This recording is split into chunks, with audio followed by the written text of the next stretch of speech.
Bom dia. Mais uma vez chegando a um problema relativamente grave, além da pandemia. Temos uma crise político-institucional séria. Eu acabei de ver o pronunciamento do presidente da República e o presidente da República confronta o Supremo Tribunal Federal de uma forma desrespeitosa. Algumas coisas têm que ser ditas de forma muito clara. O presidente da República não reclamou da ação do dia anterior contra o governador do estado do Rio de Janeiro. O presidente da República tem se pautado de uma forma tranquilamente fora de qualquer propósito educacional. Ele é um cara que demonstra claramente não ter nenhum tipo de educação. A forma como ele se dirigiu ao governador do Rio de Janeiro, governador de São Paulo e ao prefeito de Manaus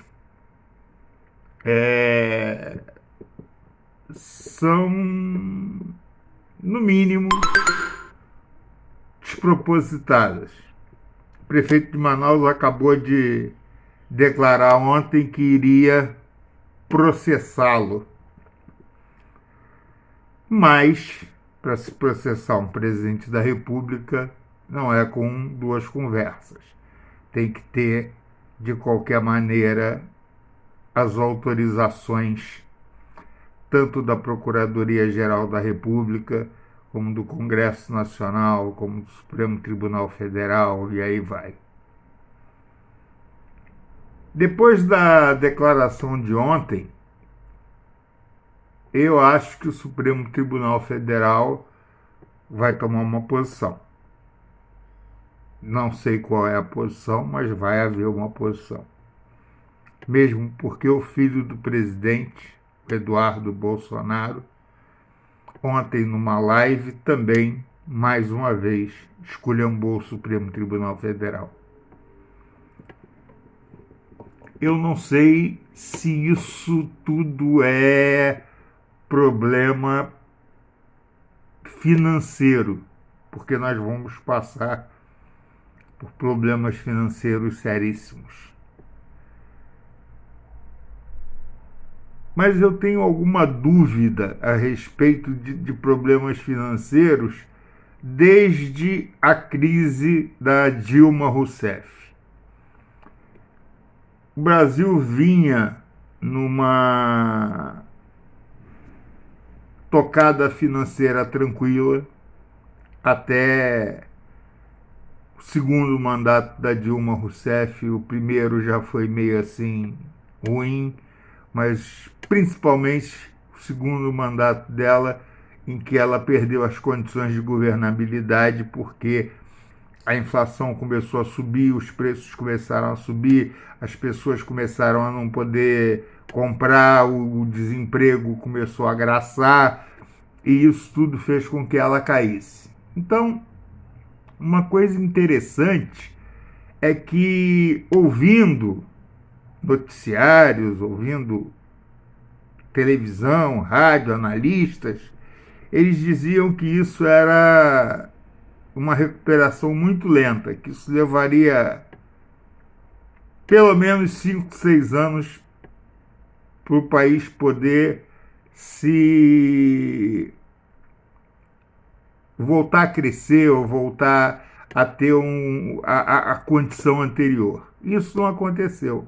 Logo que o Michel Temer entrou, as coisas começaram a ir para o lugar, o desemprego não foi para o lugar, mas a inflação foi para o lugar. A inflação terminou abaixo da meta prevista, e quando o Bolsonaro entrou, o primeiro ano de governo, embora ele também não tenha gerado emprego, embora ele também não tenha gerado emprego,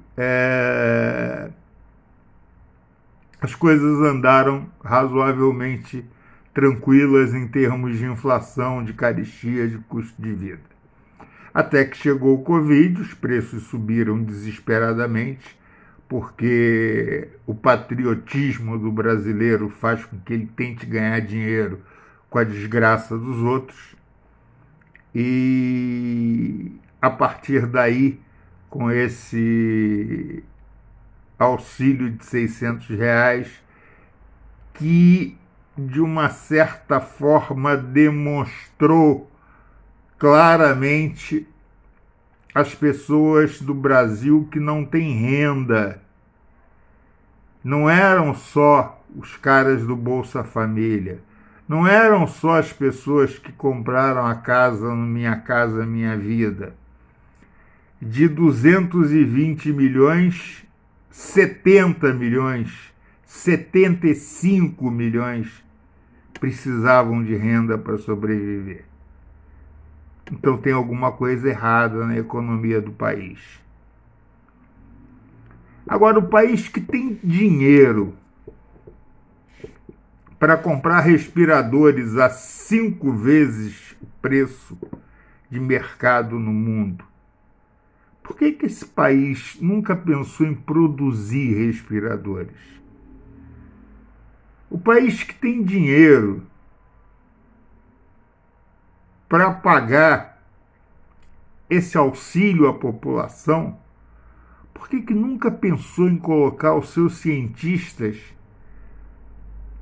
como funcionários de Estado, como juízes de direito, como professores de faculdade, de universidade federais, para que eles pudessem pesquisar de forma honesta, tranquila, pesquisar com insumos vindos de outros lugares? Por que esse país não retira impostos de importação de máquinas para que o Brasil possa se tornar um país produtor de determinadas coisas que são relativamente tranquilas, mas que o país não produz? O país prefere comprar da China máscara, quando aqui em uma semana se fizeram milhões, milhões, milhões e milhões de máscaras. Por que o Brasil é um país tão complicado desse jeito? Porque o Brasil é um país que, podendo fazer o seu povo mais feliz, podendo fazer o seu povo mais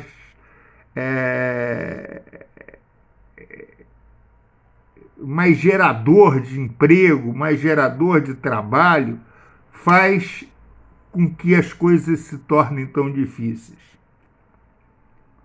Só outro detalhe importante. Antes da pandemia, logo depois do carnaval, a gasolina custava R$ 6 o litro. A gasolina hoje custa R$ 4,30, porque os postos não estão vendendo. O gás aqui em Campos custava R$ 4,00, R$ 3,70, alguma coisa assim. Hoje está R$ 2,99, R$ 2,97. Então, quando as pessoas precisam vender, elas têm que botar o preço no lugar. Ou você acha que isso não era o lucro dos postos? Ou você acha que isso era pagamento de imposto? Por que a gente não conserta o Brasil? Campos, por exemplo. Campos é uma cidade abandonada. Campos é uma cidade que não tem nenhum tipo de administração. As ruas são abandonadas, as ruas são sujas, as ruas são escuras. E ninguém faz nada, e ninguém reclama, e ninguém diz nada. Tentar mudar isso, tentar levar o Brasil para um outro patamar. O Brasil teria que ser obrigatoriamente líder na América do Sul. E não é. Tem pelo menos 3 países na frente do Brasil.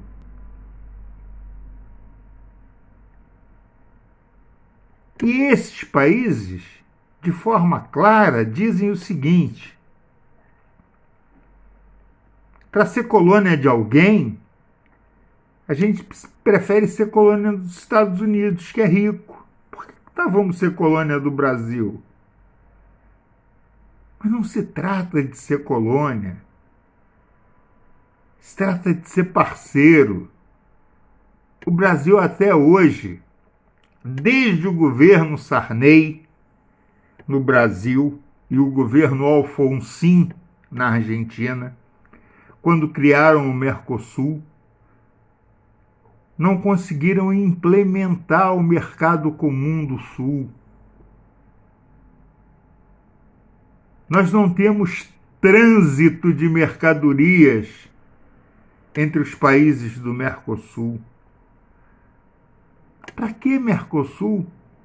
Se nós não conseguimos fazer o Mercosul funcionar.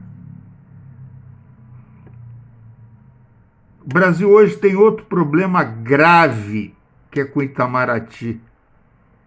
O Itamaraty hoje é gerido por um ministro que se chama Beato Salu.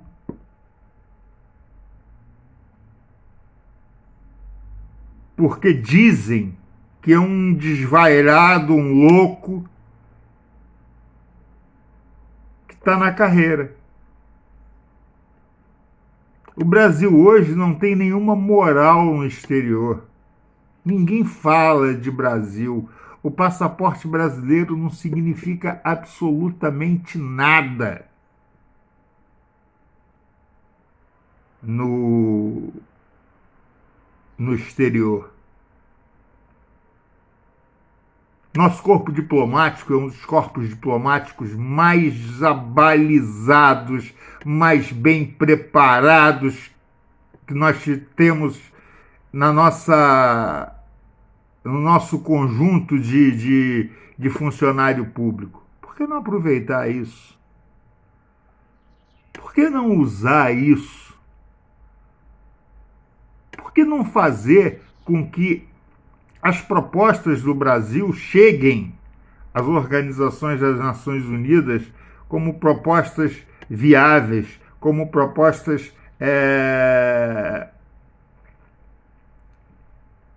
que atraiam a atenção dos grandes países?